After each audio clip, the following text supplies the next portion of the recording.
La sala del tribunal estaba en silencio, pero sus ojos gritaban arrogancia. Estaba sentada allí, con las piernas cruzadas, limándose las uñas como si esto fuera un brunch y no la audiencia que decidiría el futuro de todo lo que habíamos construido juntos. Su abogado se inclinó para susurrarle algo y ella se rió a carcajadas. Resonó en las paredes de mármol como una burla. Ese sonido solía hacerme sonreír. Hoy me hizo hervir la sangre. Y entonces me vio. Entré en la sala, bien afeitado, con un traje a medida, la mirada penetrante. Su sonrisa se rompió como un cristal. Parpadeó una vez, 2 veces, como si yo fuera un fantasma. Era justo. Había desaparecido durante 6 meses. Sin llamadas, sin mensajes de texto, sin dirección de reenvío. Solo silencio. Y ahora estaba de vuelta, en el mismo juicio en el que ella pensaba dar su vuelta de la victoria. Flashback a esa noche, la noche en que me clavó el cuchillo en la espalda y sonrió mientras lo retorcía. Era miércoles. Lluvia, truenos sacudiendo las ventanas. Acababa de llegar a casa después de un día infernal en el restaurante. Mi segundo de cocina renunció, 2 envíos se retrasaron y tuve que cubrir la cocina solo. Entré oliendo a grasa y humo, esperando tal vez una copa de vino esperándome, o simplemente un poco de paz. En cambio, me encontré con un monólogo. Eres un hombre sin futuro, Brian, dijo con los brazos cruzados, una maleta ya hecha junto a la puerta. Parpadeé. ¿Qué? No se inmutó. Tú, esto, nosotros. Todo es una pérdida de mis mejores años.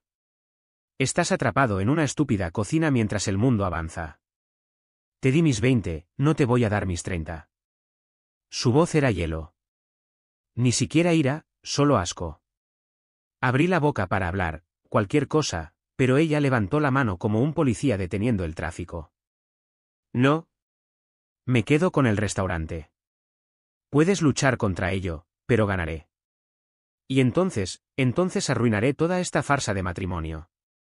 La reduciré a cenizas. Y entonces se fue, dando un portazo como un punto final. Me quedé allí, en el pasillo, durante horas.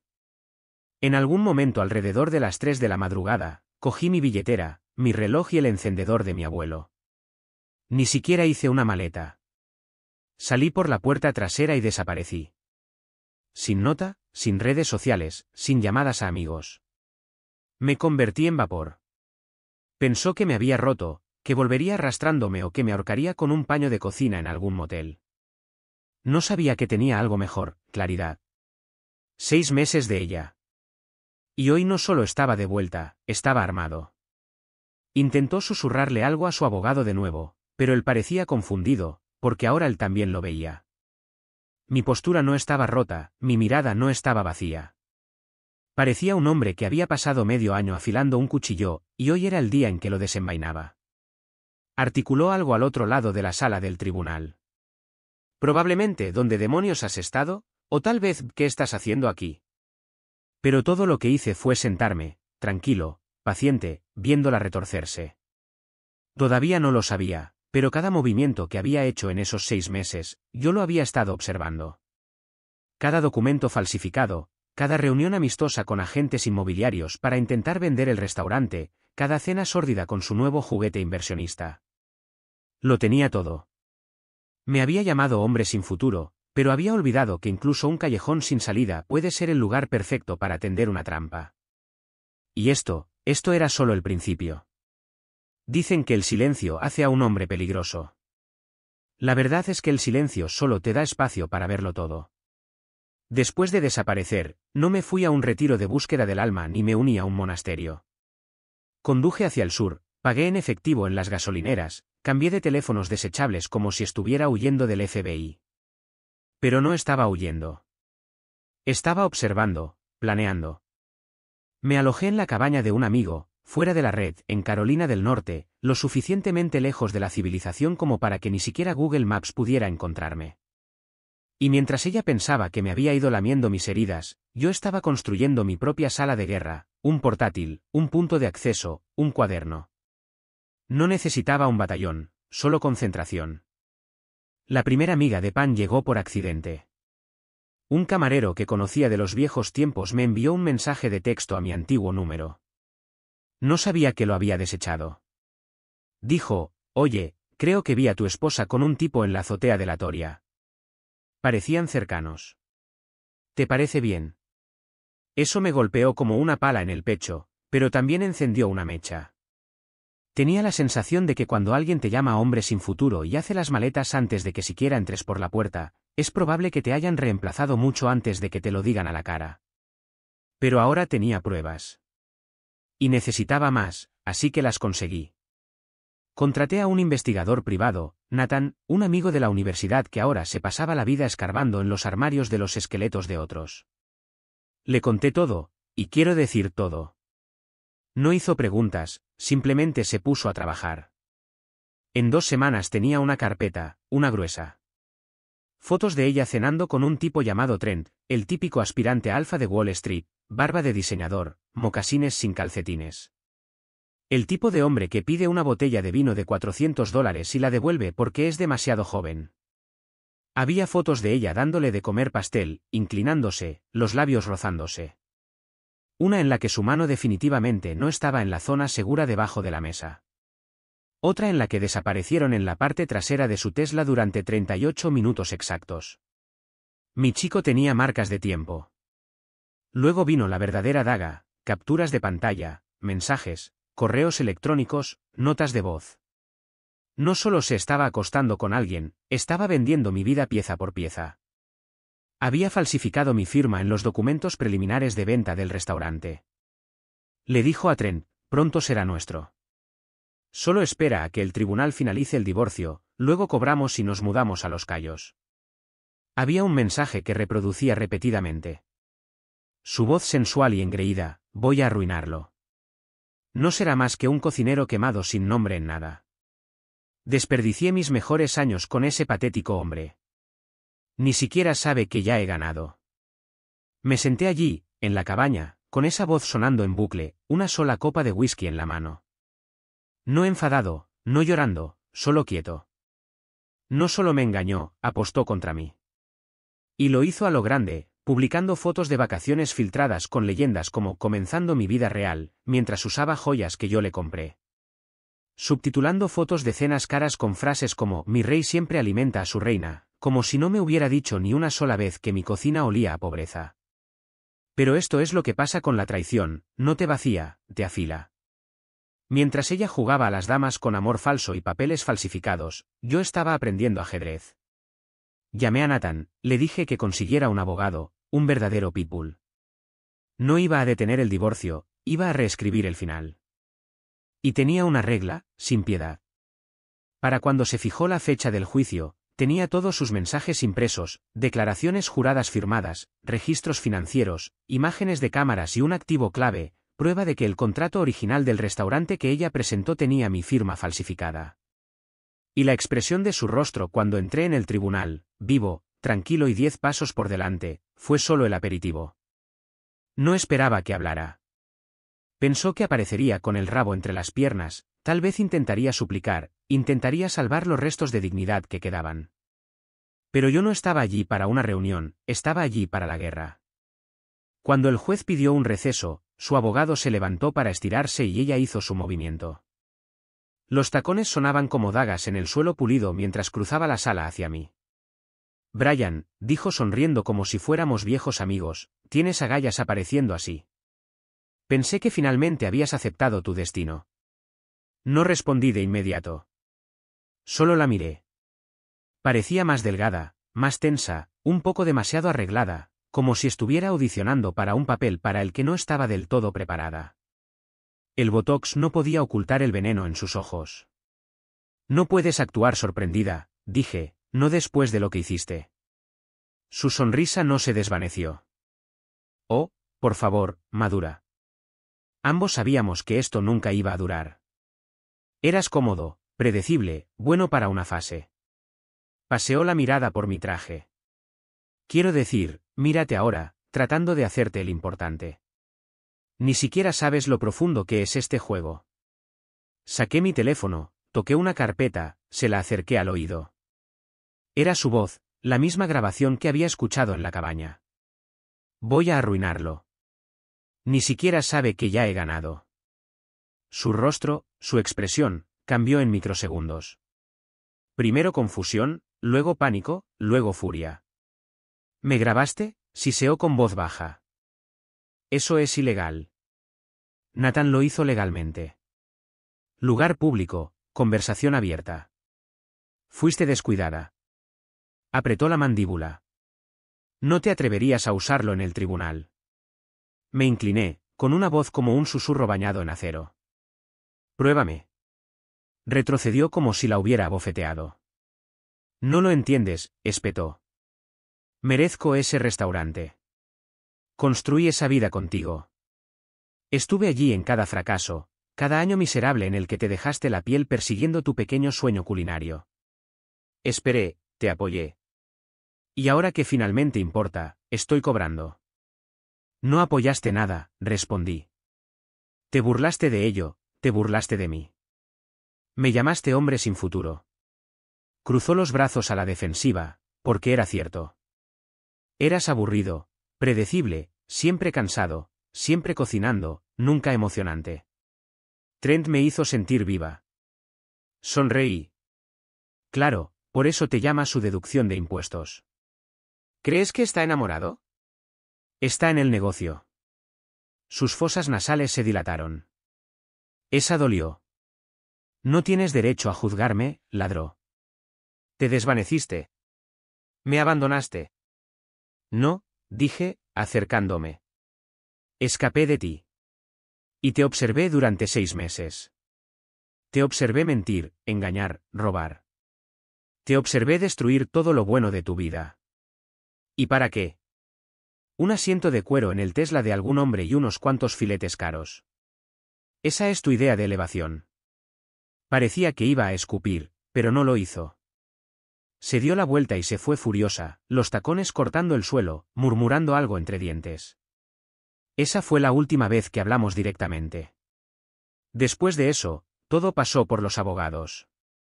Su lado se volvió más silencioso, el nuestro se volvió más fuerte. Cada vez que presentaban una demanda, respondíamos con pruebas.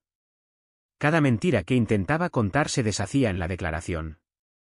Cada acusación se desmoronaba con su propia letra. Sus mejores años, los había pasado construyendo un caso contra sí misma sin darse cuenta. La mujer que una vez me llamó hombre sin futuro ahora parecía la que estaba atrapada al final de un camino muy oscuro. Sola, enfadada, asustada. Y yo solo estaba empezando. ¿Crees que te sentirás mejor cuando la verdad salga a la luz, como si arrancarle la máscara a un monstruo de alguna manera lo hiciera menos aterrador? Pero la verdad simplemente se queda contigo. No grita, no te golpea en la cara. Simplemente se queda ahí, quieta, pesada, permanente. Después de esa confrontación en el tribunal, salí y me senté solo en el banco fuera del juzgado. Los coches pasaban, la gente se reía en sus teléfonos, la vida seguía adelante. Pero la mía se sentía congelada, como si todo estuviera cubierto de polvo, como si ni siquiera la luz del sol quisiera tocarme. Repasé todo nuestro matrimonio en mi cabeza. Cada aniversario, cada tortita quemada el domingo por la mañana, cada maldita vez que cubrí sus facturas cuando no se sentía bien. Recordé las largas noches en el restaurante cuando me llamaba 3 veces seguidas quejándose de que no la amaba porque estaba eligiendo el risotto por encima del romance. Recordé cómo solía trazar círculos en mi pecho y susurrar, vamos a ser el tipo de pareja que la gente envidia. Resulta que probablemente nos envidiaban desde fuera. Y por dentro, estaba casado con una mujer que medía el amor en lujo, no en lealtad. Lo peor no fue la traición, ni siquiera la aventura. Fue darme cuenta de que había estado planeando esto durante meses, tal vez incluso años. Cada cumplido era un pago inicial, cada beso era un recibo, y cada vez que decía te amo era solo teatro. Me hizo cuestionarlo todo. ¿Fue algo real? ¿Me había amado alguna vez o solo era un escalón de corazón blando en el que podía apoyarse hasta que apareciera algo más brillante? Ese tipo de duda no susurra, grita. Te araña el interior del cerebro a las 2 de la madrugada, cuando estás mirando al techo tratando de no ahogarte en los VC.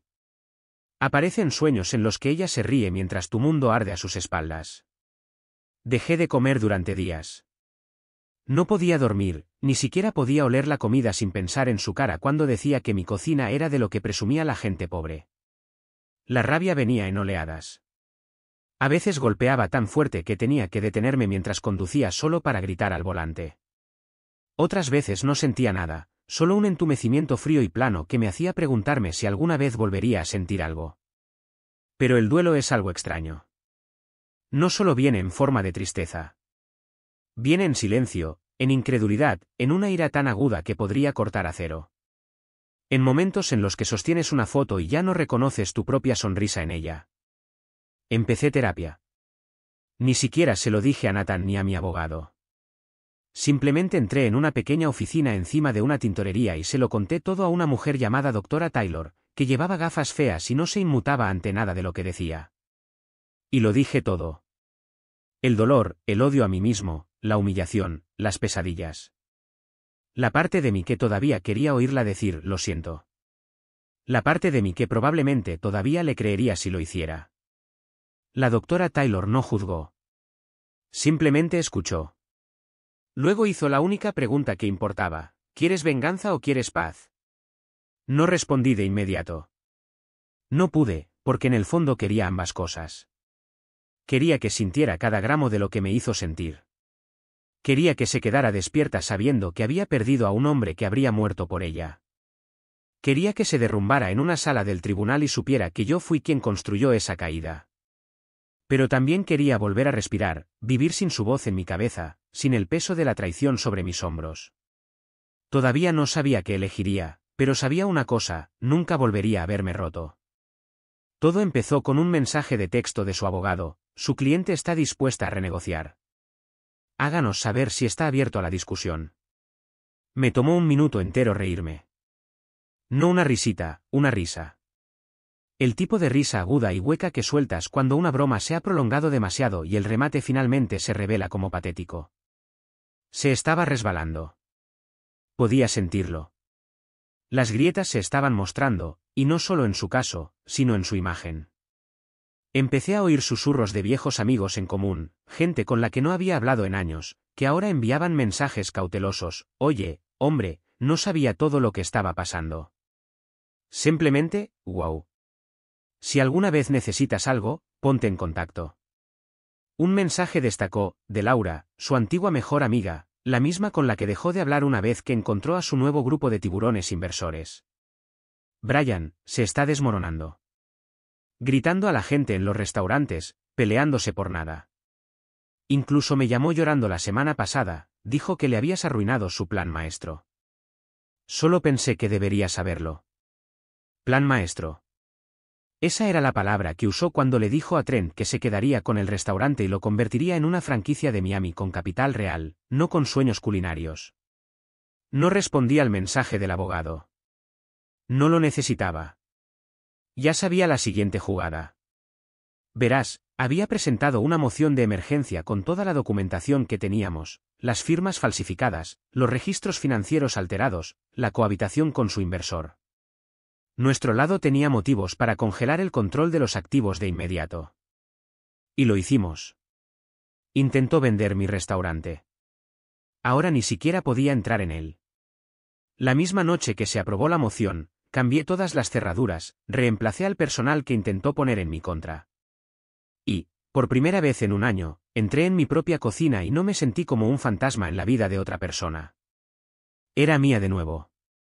El calor del horno, el olor penetrante del ajo dorándose en mantequilla, el ruido metálico de las sartenes, el ritmo silencioso de algo que no se construyó para impresionar o explotar, sino para crear. Esa noche, después del servicio, me senté en la mesa de la esquina y observé a mi personal reírse con las sobras de tiramisú. Y, por primera vez en mucho tiempo, no sentí que estuviera sobreviviendo. Sentí que estaba ganando. Y ella también lo sintió. A la mañana siguiente me llamó. Número bloqueado. Casi no contesto, pero la curiosidad venció al instinto. Hola. Silencio. Luego su voz, suave, débil, falsa. Brian, ¿podemos hablar? Me quedé callado. Yo, no quería que esto llegara tan lejos, balbuceó. Trent, él solo, yo estaba confundida, estaba enfadada. Pero tú eras todo lo estable en mi vida. No me di cuenta de cuánto lo necesitaba hasta que lo perdí. Quería gritar, acusarla de cada mentira, cada mensaje, cada mirada engreída. Pero no lo hice. Solo dije una cosa: no me perdiste. Me vendiste barato. Luego colgué. Sin gritos, sin cierre, solo la verdad. Esa llamada no fue una disculpa, fue miedo. Vio las sentencias del tribunal, vio que su nombre empezaba a pudrirse. No estaba tendiendo la mano para sanar, estaba tendiendo la mano para salvar las apariencias. Y yo ya no iba a ser su red de seguridad.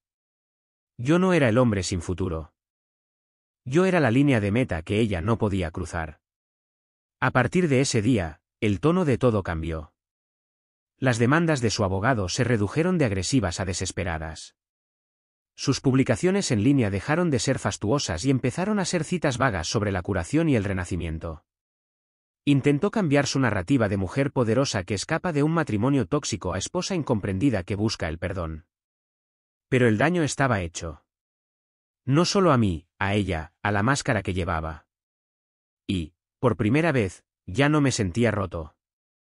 Me sentía preparado. Porque la siguiente fase, esa iba a ser el ajuste de cuentas. La sala del tribunal no estaba llena, pero se sentía llena. Se podía saborear la tensión, espesa, fría, eléctrica, como el aire justo antes de un rayo. Su lado entró primero, 3 abogados con trajes que probablemente costaban más que mi primer coche. Ella los siguió, vestida de blanco.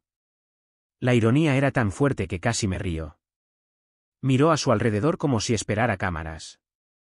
No había ninguna. Solo juicio, y no del tipo que se sienta con una túnica negra.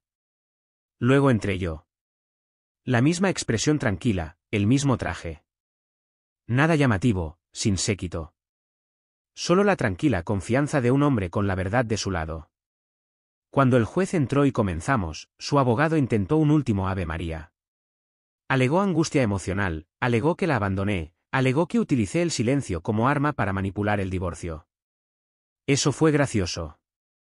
Pero no importó, porque una vez que mi abogado se levantó y entregó la carpeta final, toda la dinámica cambió.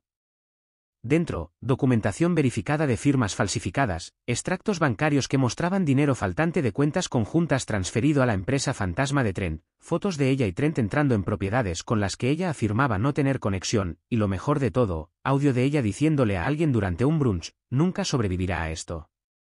Una vez que tenga el restaurante, está acabado. El juez echó un vistazo a la carpeta y luego a ella. Señora Delany, dijo, ¿es usted consciente de que falsificar documentos legales es un delito penal, correcto? Silencio. Su abogado se levantó, tartamudeando algo sobre el contexto, pero el juez le hizo un gesto para que se callara. No solo traicionó a su marido, continuó, sino que intentó defraudar a este tribunal. Y ahí estaba. Su rostro se derrumbó. La sonrisa engreída desapareció, la falsa calma desapareció. Se puso pálida, las manos temblando, la boca ligeramente abierta. Ya no era la reina de hielo, era una estatua que se desmoronaba. Y yo era el martillo. No la miré mientras el juez emitía las sentencias. No lo necesitaba. Propiedad total del restaurante de vuelta a mí. Activos congelados liberados a mi favor. Cargos por fraude pendientes de revisión por un tribunal penal independiente. Divorcio concedido con una orden de alejamiento. Cuando terminó, me levanté, asentí al juez, estreché la mano de mi abogado. Ella permaneció sentada. No se movió, no habló. Su reino había caído, y todo lo que podía hacer era mirar los pedazos. Afuera, el sol era fuerte y cálido. Me paré en las escaleras del juzgado, respirando profundamente por lo que pareció la primera vez en años. Se había acabado. Pero más que eso, yo había terminado con ella. Con las mentiras, con el peso de tratar de demostrarme a alguien que solo me veía como una escalera para pisar. Mi teléfono vibró. Un mensaje de texto de Nathan, escuché el veredicto. Lo hiciste, hermano. Copas esta noche. Sonreí. Todavía no. Conduje hasta el restaurante, entré. Los mismos suelos de madera, el mismo olor a hierbas frescas y calor. Pero se sentía nuevo, como si hubiera sido bautizado en fuego y hubiera vuelto más fuerte. Mi jefe de cocina me saludó con un asentimiento. ¿Estamos listos? Miré a mi alrededor. Mesas llenas, la cocina bullendo, el personal sonriendo. Sí, dije. Estamos listos. Esa noche no brindé por la venganza. No bebí por su caída. Levanté mi copa por la claridad, por la paz, por la libertad. Y cuando el último cliente se fue y cerré las puertas, me paré en medio del restaurante que intentó robarme y susurré lo único que había estado deseando decir desde el principio: ¿quién está en un callejón sin salida ahora?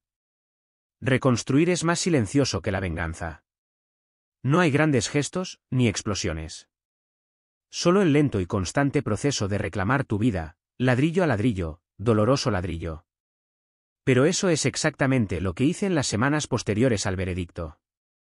Me volqué en el restaurante, no solo como un negocio, sino como un santuario. Rediseñé el menú, le di un lavado de cara al lugar, contraté a 2 nuevos camareros que me recordaron que la alegría podía existir en lugares que alguna vez estuvieron empapados de amargura. Los medios intentaron involucrarse. Alguien filtró partes de los documentos del tribunal y los titulares flotaron por un tiempo: chef recupera restaurante del plan de su esposa, drama de divorcio se desborda en la sala del tribunal. Lo ignoré todo. No me interesaban los clics ni la influencia. Me interesaba la paz. Pero la paz no es algo que se encuentra, es algo que se elige. Y cuando su nombre volvió a aparecer en mi teléfono, número bloqueado, el mismo error familiar, supe que tenía que tomar una decisión. Dejar que siguiera arañando los bordes de mi vida o terminarlo correctamente. Contesté. Brian, por favor, solo escúchame. No hablé. Sé que fui cruel, dijo con voz temblorosa. Fui egoísta. Pero no era feliz. Pensé que tal vez si te convertía en el villano, sería más fácil irme. Esperé. Pero no te lo merecías, continuó. Ahora lo veo. Trent se ha ido. El dinero se ha ido. Mi abogado me ha dejado. Estoy.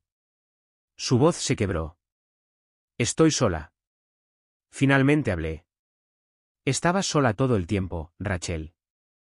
Incluso cuando estabas conmigo. Porque nunca dejaste que nadie amara a la verdadera tú, solo a la versión que vendiste. Sollozó suavemente. Tal vez fuera real, tal vez no. No importaba. No te odio, dije. Simplemente por fin te veo. Y por eso he terminado. Clic, sin teatro, sin gritos. Solo claridad. Esa noche me senté en la azotea del restaurante, bebiendo, viendo las luces de la ciudad parpadear abajo. Por primera vez en años me sentí como un hombre. No un marido, no una víctima, no un superviviente. Solo un hombre, completo de nuevo. La decisión de perdonar no es fácil.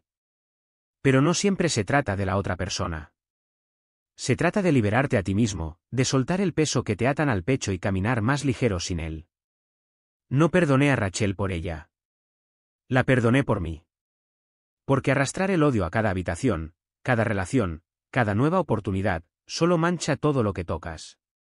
Una semana después recibí una carta por correo. Sin remitente. Su letra. Dentro había una foto de nosotros el día de nuestra boda.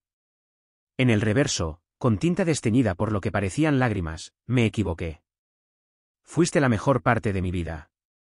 Espero que algún día lo creas. Doblé la foto, la puse en un cajón y la cerré con llave. No porque quisiera olvidar, sino porque quería recordar sin dejar que me controlara. Mi decisión era definitiva. Sin vuelta atrás, sin reconciliación, sin tal vez algún día. Solo hacia adelante. Unas semanas después de eso, una mujer entró en el restaurante. Sola, segura, con ojos amables. Pidió el pato confitado, me dijo que le recordaba a París. Hablamos, nos reímos. No sabía nada de mi pasado y yo no me ofrecía contárselo. Simplemente me vio a mí. No al hombre roto que había sido, solo a un chef, un hombre que empezaba de nuevo. Es extraño lo silenciosa que se vuelve la vida cuando termina el caos. No más citas en el juzgado, No más abogados, no más mentiras susurradas vestidas de perfume. Solo el sonido de tu propia respiración en un espacio que finalmente te pertenece. Ese silencio solía asustarme. Solía pensar que el silencio significaba fracaso, significaba estar solo, no deseado, no amado. Pero ahora sé que el silencio puede significar paz. Puede significar supervivencia. Puede significar libertad. Puede significar que ganaste. Han pasado meses desde el enfrentamiento en el tribunal, desde la llamada, desde la carta. Rachel se desvaneció en las sombras que creó. No más publicaciones en redes sociales, no más citas crípticas sobre el crecimiento. Simplemente desapareció. Y, por una vez, no la perseguí. No me pregunté a dónde fue ni con quién estaba, porque no importaba. Podía desaparecer, mudarse de estado, cambiarse el nombre. Podía unirse a una secta de bienestar en el desierto, por lo que a mí respecta.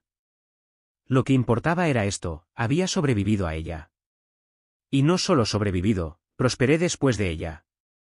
El restaurante está más concurrido que nunca. Aparecimos en una revista culinaria regional. Lo llamaron una historia de Fénix. La ironía me hizo reír. El jardín de la azotea con el que siempre soñé, lo construí con mis propias manos. Me puse tierra debajo de las uñas, me sentí como un niño de nuevo. Cada mañana recojo hierbas frescas antes de que abra la cocina. Es mi ritual, mi reinicio. Un recordatorio de que la vida no solo continúa, vuelve a crecer. Y esa mujer de la noche del pato confitado, se llama Claire. Hemos estado hablando. Nada serio, sin presión. Solo dos personas apareciendo sin máscaras. No hace demasiadas preguntas, no se inmuta cuando me detengo a mitad de la frase o pierdo la concentración en un recuerdo. Simplemente escucha, realmente escucha. Y, de alguna manera, esa es la cosa más íntima que he experimentado en años. Una noche me preguntó, si pudieras volver atrás y cambiar algo, ¿lo harías? Pensé en esa pregunta durante mucho tiempo. La respuesta fácil era sí. Evitar el dolor, saltarme la traición, casarme con alguien que no me viera como un escalón. ¿Pero la verdad? No, dije. Porque sin el fuego, nunca habría forjado esta versión de mí mismo. Sin las mentiras, nunca habría anhelado la verdad tan profundamente. Sin estar roto, nunca habría aprendido a reconstruir. Y eso es lo que le diría a cualquiera que esté pasando por algo así. No apresures la curación. No busques explicaciones. No te pierdas tratando de entenderlos. A veces la gente te traiciona, no porque seas débil, sino porque confunden tu amabilidad con ceguera. Déjalos. Déjalos cavar su agujero mientras tú plantas tus semillas. Y cuando todo haya terminado, deja que tu vida sea la respuesta. No tu rabia, no tu venganza. Tu vida. Hay poder en la quietud, en alejarse sin una última palabra, en construir un futuro tan brillante que quema su recuerdo como el sol de la mañana a través de la escarcha. Rachel una vez me llamó hombre sin futuro. Pero yo nunca fui el callejón sin salida. Ella lo era. Y ahora no miro atrás con ira. Miro atrás con gratitud. Porque salí más fuerte, más sabio y, finalmente, libre.